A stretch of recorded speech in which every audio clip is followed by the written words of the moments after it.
13वीं का बच्चा प्रसाद बना मौत का कारण, 12 गोवंश की मौत, गौरक्षकों का हंगामा। मथुरा थाना रिफाइनरी क्षेत्र के गांव भैंसा में मृत्युभोज 13वीं का बचा हुआ भोजन गोवंश के लिए जानलेवा साबित हुआ। मथुरा से पत्रकार नीलम दुबे की खास रिपोर्ट। मामले में अब तक 12 गायों की मौत हो चुकी है, जबकि कई अन्य गोवंश गंभीर रूप से बीमार हैं, जिनका इलाज जारी है। घटना के बाद क्षेत्र में भारी तनाव और आक्रोश का माहौल बन गया। प्राप्त जानकारी के अनुसार 20 मई को गांव के प्रधान की 13वीं का कार्यक्रम आयोजित हुआ था, जिसमें बड़ी मात्रा में भोजन तैयार किया गया। 21 मई को भी ग्रामीणों ने प्रसाद ग्रहण किया, लेकिन काफी मात्रा में भोजन शेष रह गया। 22 मई को प्रधान के पुत्र द्वारा पास की अस्थायी गौशाला में बचा हुआ मालपुआ सहित अन्य खाद्य सामग्री गायों को खिला दी गई। बताया जाता है कि 23 मई की सुबह सबसे पहले एक गाय की मौत हुई। जैसे जैसे मामला सामने आया, एक स्थानीय गौरक्षक को जानकारी मिली, जिसने बड़ी संख्या में अन्य गौरक्षकों को मौके पर बुला लिया। इसके बाद आक्रोशित गौरक्षकों ने हंगामा शुरू कर दिया। दोपहर तक मृत गोवंश की संख्या बढ़कर 12 हो गई, जबकि कई अन्य गायें गंभीर हालत में पाई गईं।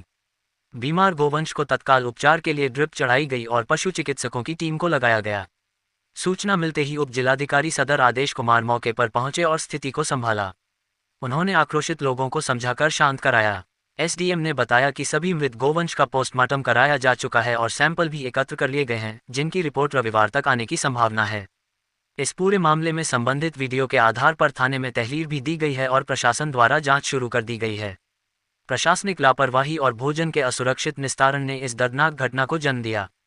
अब सभी की निगाहें जांच रिपोर्ट पर टिकी हैं, जिससे मौत के असली कारणों का खुलासा हो सकेगा। घटना तो बहुत दुर्भाग्यपूर्ण है और इस घटना के पीछे का ये सच है कि प्रधान जी की यहाँ डेथ हो गई थी और जो उसमें उनका बासी खाना, पुराना खाना जो बचा, उसमें खाना को केयर टेकरों की गलती से कहिए, कैसे भी कहिए, उन्होंने इनको डाल दिया। उसी से एसिडोसिस हो गई है, उसमें मृत्यु हुई है। इसके लिए हमने वेटनरी यूनिवर्सिटी से एक्सपर्ट भी बुला लिए।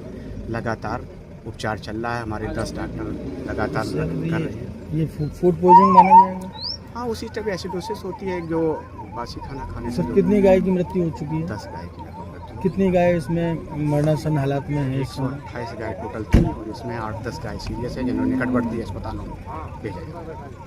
सर, अब बताया जा रहा है सर, ये गौशाला दूसरी जगह शिफ्ट हो रही है? हाँ, ये पूरी गौशाला राल में शिफ्ट कर रहे हैं, क्योंकि प्रधान जी ना होने से चलाएगी दिन में दिक्कत आएगी, तो इसलिए यहाँ से राल में शिफ्ट कर रहे है, जो कि ग्राम सभा के द्वारा मैनेज की जा रही है। संज्ञान में आया है कि 20 तारीख को बुधवार को जो प्रधान थे उनका मृत्यु हो चुका। उसके बाद में जो खाना बच गया था वो कल यानी कि 22 तारीख में ये जो गौशाला है यहाँ पर गायों को डाला गया है, जिसमें कि कुआं वगैरह होना बता रहे हैं। उसकी वजह से फूड पॉइजनिंग होना निकल के आया कि फूड पॉइजनिंग हुई है, जिसकी वजह से लगभग 12 गायें जो हैं मृत्यु हो चुकी है और 7 गायें जो है जिनकी थोड़ी सी तबीयत खराब है, उनको एम्बुलेंस उसमें डाल करके भी हॉस्पिटल ले जाया जा रहा है।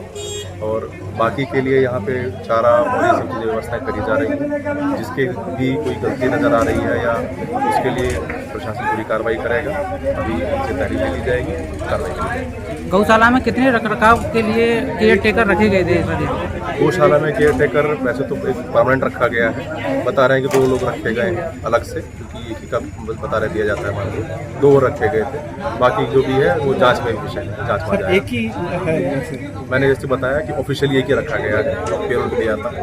बाकी की जो भी बात है वो जांच में आ जाएगी। उसके बाद सर, ये जैसे भैंसों का चारा डालने का स्थान है और ये पीने का पानी है, उसमें सब गंदगी है और दूषित है, उस तरीके से जो गाय, उनको देख रेख किसकी जिम्मेदारी बनती है सर? देख रेख की जिम्मेदारी पूरी तरीके से ग्राम सभा की थी। इसमें पंचायत सहायक, पंचायत सचिव, ग्राम प्रधान, ये सब लोगों की जिम्मेदारी रहती है।